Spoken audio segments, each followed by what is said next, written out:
Hindi po ako nakikiapit. Hindi po ako nakikipag-away. Hindi po ako pumapatay. Hindi po ako nakikipag-usap sa mga masasamang espiritu. Hindi po ako humaharap sa mga hindi kanais-nais. Ang sabi ng kausap niya,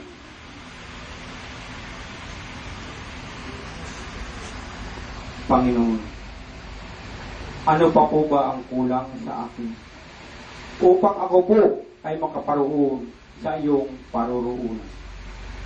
Na mga araw na ito, na mga oras na ito, ang ating Panginoon ay hindi pa po ipinapako sa krus at siya po ay kasalukuyang nangangaral at pinuturuan niya po lahat ng mga nagnanais na sa kanya po ay sumunod.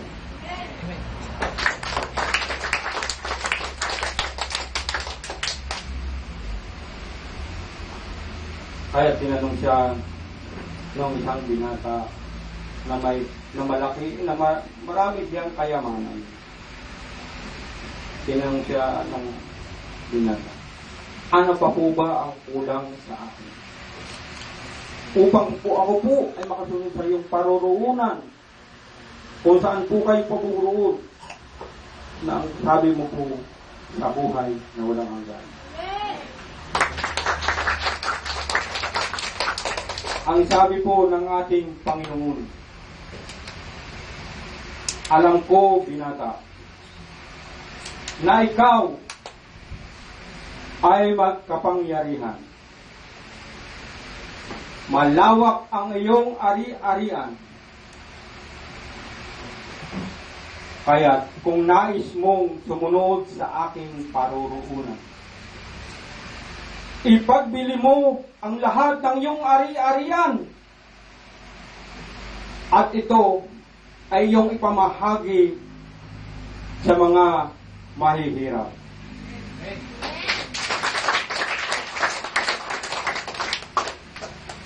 Subalit, maya-maya ay malungkot na umalis ang mayaman, binatang mayaman. Kaya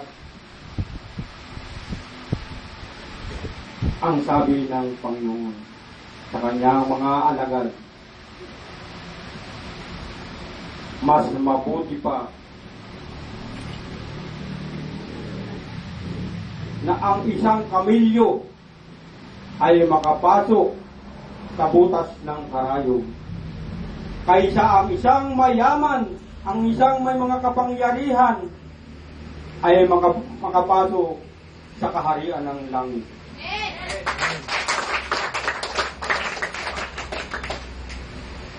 Ito po ay isang mga katagalamang, mga pangyayari na naisipalan ng ating Panginoon na kung ikaw ay nais sumunod sa Panginoon, huwag mong gidyusin ang iyong kayamanan, ang iyong kapangyarihan, sapagkat ang lahat ng ito ay hindi mo madadala sa ating Panginoon sa langit na kung saan doon naghihintay ang ating Panginoon sa ating patutunguhan na buhay na walang hanggan. Amen. Amen.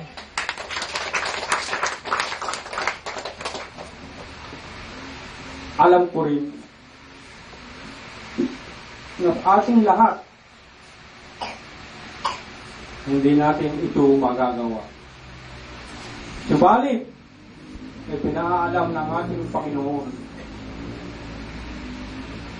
na ito ang karapat-dapat na ating gawin sapagkat ito po ang nais niya na sumunod tayo ng ating isipan. Huwag po natin gawin na tayo po ay makipagkompetensya sa ating mga kasama, sa ating mga kapatid, na tayo po, kung mayroon pong nangangailangan sa atin, kung mayroon pong naghihirap, huwag po nating tiisin. Sapagkat ito po ang isang paraan upang tayo ay magkasunod sa nais ng Panginoon.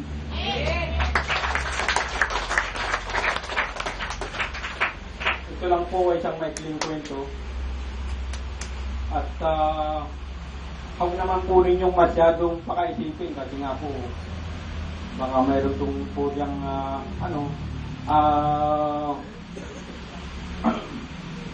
medyo napakaraming salapi. Baka nga naman ay pagbili na ninyo, ipamahagi na namin ninyo sa mga nangangailangan. Hindi ko po tinuturo yun. Ito lang po ay nabasa ko po sa ating aklat. Kaya ipinahatid po lamang ng ating Panginoon sapagkat ang bukas palad po raw ay kinalulugdan ng Panginoon. Amen.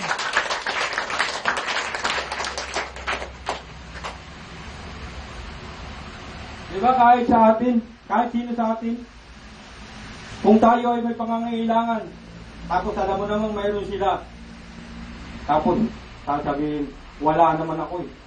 Siyempre, ano ang ating isipin, di ba? Kaya, pinahahatid ko lang po sa inyo na ito po ay isa lang pong pakayag, isa lang pong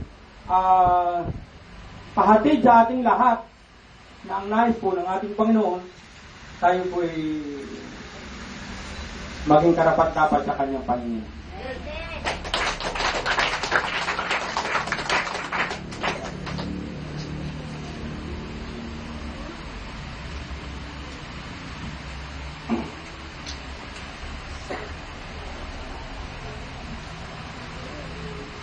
Hindi ata nawawala ako. Amen. Purihin ang Panginoon.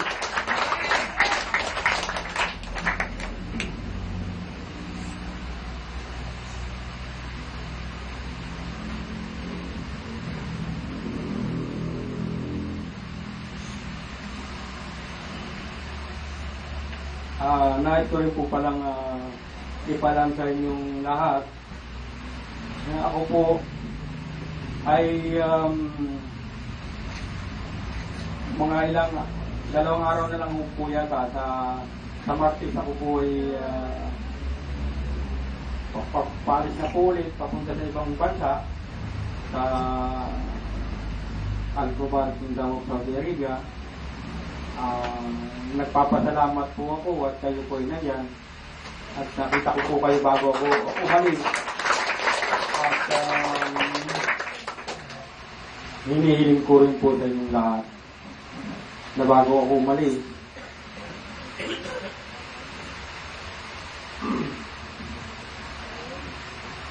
maging magpalagayan po tayo ng loob sa isa't isa kung saan po tayo magkita-kita.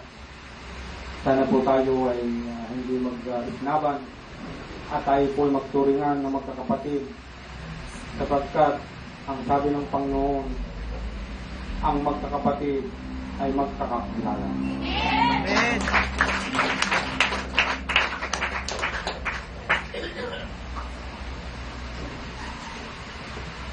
Hinihiling ko rin po sa inyong lahat sa aking pag-alis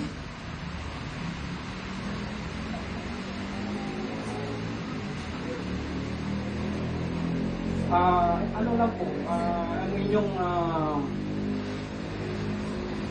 panalangin na sana sa aking pag-alis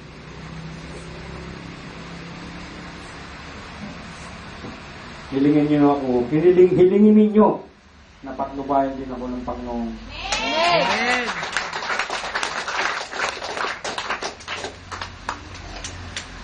at maihayo ng bawat isa ang salita ng Diyos sa lahat at sa buong daigdig.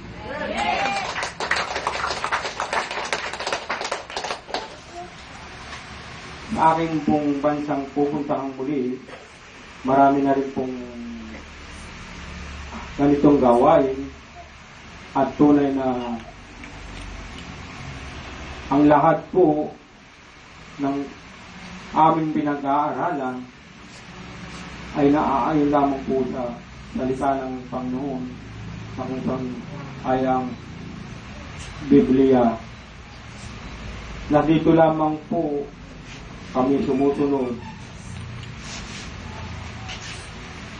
At nawa po sana mangyari ay hindi po magkaroon ng karagdagan ang bawat ipangangaral ng bawat isa.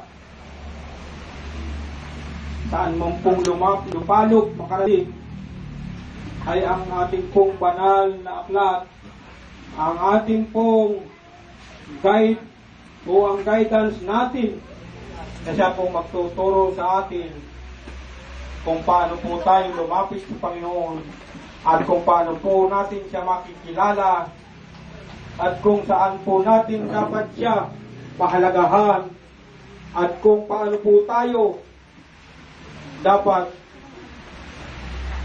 magpahalaga sa ating Panginoon.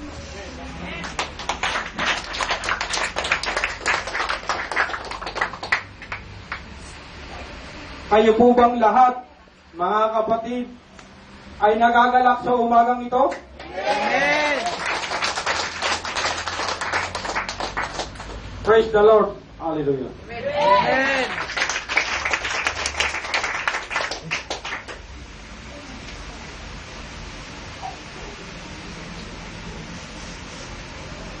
Nagpapasalamat nga po pala ako sa ating abang lingkod. Walang iba kundi si Ate Ali.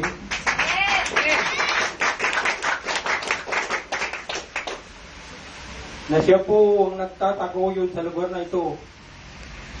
Na kung saan po siya ang nangunguna. Siya po ang nagtuturo sa bawat isa sa atin, sa mga kabataan. At nawa, mga kabataan o sa ating lahat, maging sa katandaan, ang lahat po ng nais natin, ang lahat po ng ating pupulutin ay yung pong kalugod-lugod sa ating Panginoon. Amen!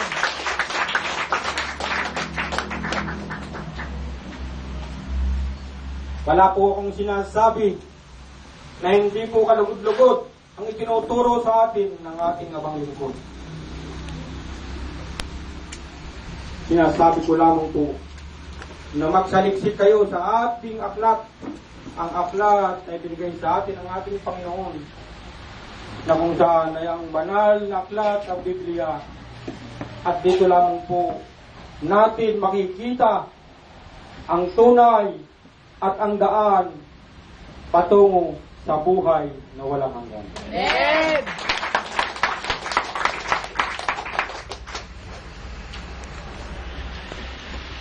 Alam ko po na sa umagang ito, siya po ay muling kinakasihan ng ating Panginoon, na kung saan po ang Diyos po ang nakakaalam, ang ating Panginoong Kristo, kung saan po ang estado ng kanyang pananampalataya, kung saan po siya nararapat, at kung sino po ang dapat sa kanya ay sumamba, o kaya ang tunay na ating Panginoon ang ating sambahin sa kanyang kaligtasan. Amen!